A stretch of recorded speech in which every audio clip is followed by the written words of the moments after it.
The day is finally here. How does it make you feel? Oh, I'm ecstatic with all the wonderful Oklahomans that took the time to come all the way to Pearl Harbor, and what a beautiful day it's become. The rains have quit. What a great memorial we have here. And you know what I want to say is that the Centennial started with the dome after 80 years of finally putting that together. And now at the end of the Centennial year, to be here at the memorial and to complete this memorial during the Centennial year is more than my dreams come true. So for all of Oklahomans, this is the greatest day for the Centennial we've had. What do you think of this memorial? I love it. I think it's just wonderful that we've had a chance to really get down and put the names and the names to each one of the individuals, and it's such an exciting time for their families, and I'm just delighted. It's wonderful. Thank you. That was a nice ceremony. What'd you think? Oh, it was a beautiful ceremony. It was a moving ceremony. I think there were periods where there wasn't a dry eye in the house, but it's really a glorious day that after 66 years, we finally have a permanent and lasting memorial to, in particular, the 429 sailors and Marines that died on the USS Oklahoma on December 7th, 1941, but also really to all of the survivors and to all World War II veterans. This is just a great day. And what does it mean to have this happen in Oklahoma's centennial year? Well, I think it's extra special that we were able to complete this in our centennial year. You know, this project would not have happened without the compassion of Oklahomans. It was an Oklahoma-led initiative. It was Oklahoma dollars that made it happen. Oklahoma artisans and craftsmen put together the memorial. And it's but for the compassion of Oklahomans, we wouldn't be here today to celebrate and honor those that so selflessly served on the USS Oklahoma and so many who so courageously died, so that we may all continue to enjoy the freedoms that we so cherish. This is certainly a tribute to those men who served. It's also a tribute to the state of Oklahoma. They speak very highly of Oklahoma. Yeah, I think Governor Lingle from Hawaii hosted us this week, and I think she's just been taken aback at the effort that Oklahoma and Oklahomans put into this. They're happy to have it here in Hawaii, and I think they have a little bit of a hard time understanding why Oklahomans would do this all the way in Hawaii. But it's because we care about those who serve our country, and we're compassionate about that and passionate about it. It's a great day for Oklahoma. It's a testament to what a tremendous state Oklahoma is, but in particular what tremendous people live in Oklahoma. Very good.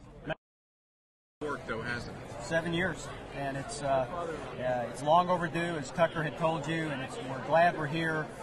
We kept telling everyone from the beginning this year that we're going to have. We had the groundbreaking last year, and this year is going to be the dedication, and we're on speed, on target. So that's what's important. Why is this memorial important? Well, it's our namesake battleship, second highest loss of life, no memorial. So it was time to correct an injustice to the state of Oklahoma and these sailors that are here today. Approximately 90 of them remain alive, and so we wanted a memorial that they could see before they all pass away. So that's why there was a sense of urgency. What do you think when you see them here, walking around, taking a look at this back at Pearl Harbor? It's just hard for me to just visualize that right over where the Missouri is where the Oklahoma was resting on December 7th.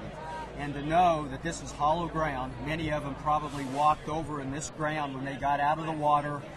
Bombs are dropping, torpedoes are in the water, and to know that they were here 66 years ago, and now we have a memorial to their fallen shipmates. Great, thank you. Look around out here? Just arrived, just got here, and I haven't seen any of it, just what I'm looking at now. I just arrived a while ago. What does it mean to you to have this memorial here? Oh, it's a great deal. I wish they'd have had it long ago, but better late than never. And I got to pay my respects to the 429, and that's the reason I'm here. And you think it's important for their families as well? Oh, You need. oh, wonderful, wonderful for them. It's when they come to Hawaii, they'll have this for the big scene. You know, they can come here and see their relatives, and it's wonderful for them. And there's so many of them today that will never forget it. Where were you when the Oklahoma was attacked? I was on the third deck in the after end of the ship in the carpenter shop. And I went out of the ship after when the ship was over quite a bit rolled over. And when I left that ship, the water was coming in the hatch that I was going out of. And I made it out before she went completely down, but I was so close to her, she pulled me down with her. When she went down, and then before she hit bottom, she blew me back up. So that was a memorable part of my life. I had a good friend that passed away. I went to his services in Colorado a couple of months ago, Wesley Potts. He had 2 planks under his arm he'd trying to float with. He gave me one. We knew each other on the ship. He gave me one, and I've always told him it saved my life, because after going to the bottom and coming back, my lungs was empty. I was bad shape, So I floated around on that plank until a motor launch picked me up, took me to the surface. I had a few experiences while I was in the water. One of them, I was going back to the ship. She'd already rolled over. I was going to climb up on the hull of the ship, and a high-altitude bomber went over and dropped the bomb. And it was for one of the battleships, the West Virginia. The bomb hit the small boat loaded with survivors. They went up and I decided I was going in the wrong direction. I got toward the middle of the harbor. And I went on from there into the sub-base. So that was pretty much my experience. Did you swim to the sub-base? No, the motor launch picked me up about halfway over. In fact, there was a line trailing from the center of the boat. I thought they were going to stop and pick me up, but when he was going on by, I turned my plank loose and swam real quick over and grabbed the line. And they was towing me behind the boat for about a few hundred yards before somebody noticed me. They hollered, "Oh, wait, so they stopped and pulled me aboard. And they took me the rest of the way into the subbase in the boat. Then I shipped out on a destroyer Sunday night. Around midnight, I got aboard USS Phelps, the destroyer. We got underway at 4 o'clock in the morning. I didn't come back into Pearl till 10 days later. We was here 2 hours. Fuel, picked up provisions, and we were headed for the South Pacific. I was out there for April. We come back in April. What do you think about when you come here? Well, I just think about the many brave men that were sacrificed their own lives on there. The names are there. You can hear survivors tell about. They couldn't get off the ship, but they were able to help somebody else. And they ended up in this they were a lot of not only on the ship, but in the water. They just anyone that could help another individual. What kind of a relationship do you have to the families of those that died? Oh, I don't really have a lot of a relationship with them, but other than the fact that every once in a while one will come to our reunion or something like that, and we meet and talk, and we get together. And we talked about this same when they were starting to build it, you know, so the whole thing started. And that's about the whole thing. I'm just glad that it's here, that I won't be here too long, but they will be. And this is always a waste when they come to Hawaii for a vacation. This is one of the main scenes right here. They'll be coming. Thank you very much.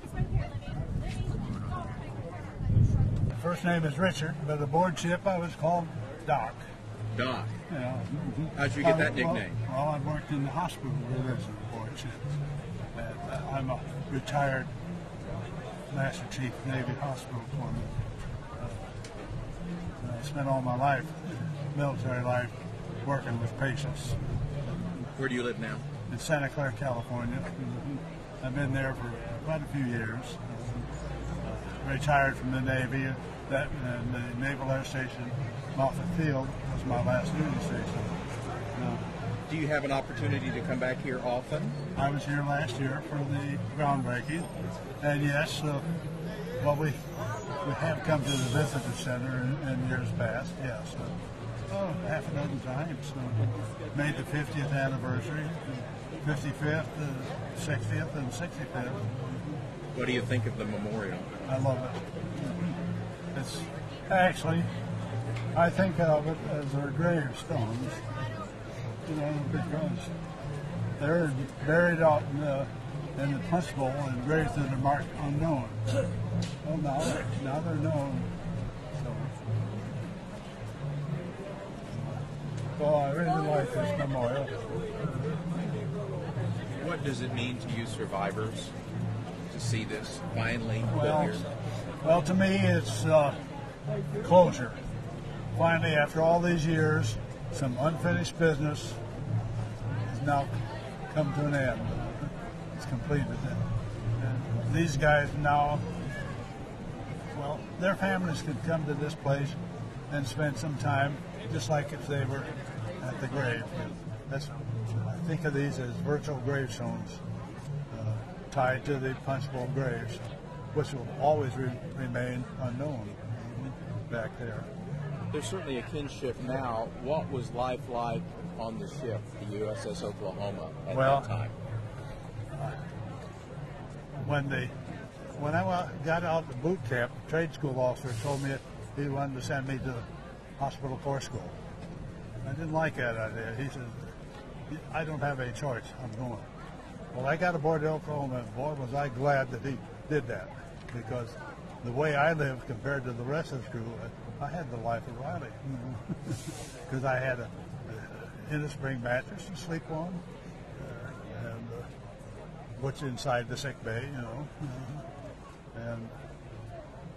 And my duties, of course, I started out in the dressing room, working with the doctor, and then worked my way up.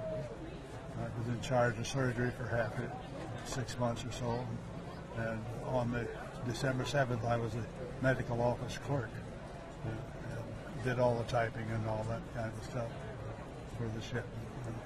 Where were you when the attack occurred, and how was it that you were able to survive? Well, in the office, and I'd finished typing the daily reports and posted them, and I was wrapping Christmas presents to send home when we got the word that we were being attacked.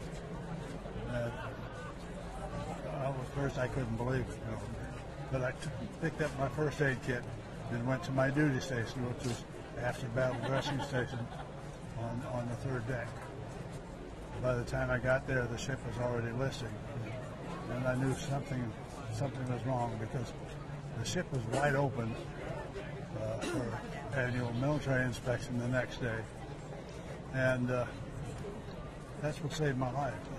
The ammunition loading hatches that had an entry from the third deck up to the weather deck. The second deck didn't have any entry on those hatches, and I was on the third deck. And when the ship, well, about 45 degrees, there was about 15 of us down there, and this was the damage control crew and after battle dressing. We got into that ammunition loading hatch And when it became my turn, I didn't have to climb the ladder. I walked up the bulkhead. And when I got outside, I stood on the side of number 4 turret, realized I still had my first aid kit, dropped it, kicked off my shoes, and because the ship was like that coming down on top of me, and dove into the water and swam like hell until I get out from under, which I did. And here I am, you know. Yeah. So that's it. How old were you then? 23. Yeah. Thank you very much. Oh, yeah. Yes, I did. How did that feel? Well, it was already hooked up. I didn't even have to hook it up. We used to pride ourselves in getting the flag up in 1 or 2 seconds, and now they keep telling me to go slower, go slower, go slower. It was entirely different than when we were in the Navy raising signal flags. But it was very sentimental, and it was a little bit hard lowering. Is this what you expected? I don't know what I expected, but it was wonderful. Yeah, it was beyond expectations, yes. They did a very good job. Great. Thank you. That was beautiful, wonderful, and after all these years, we finally have a memorial for those who died for our country. Was that about what you expected it would be? No, it's not quite, but whatever they would do to remember them is well worth it. So it's beautiful. It makes me cry when I was on the band and with some of the musicians that died. But anyway, I was fortunate to be able to escape. Appreciate it.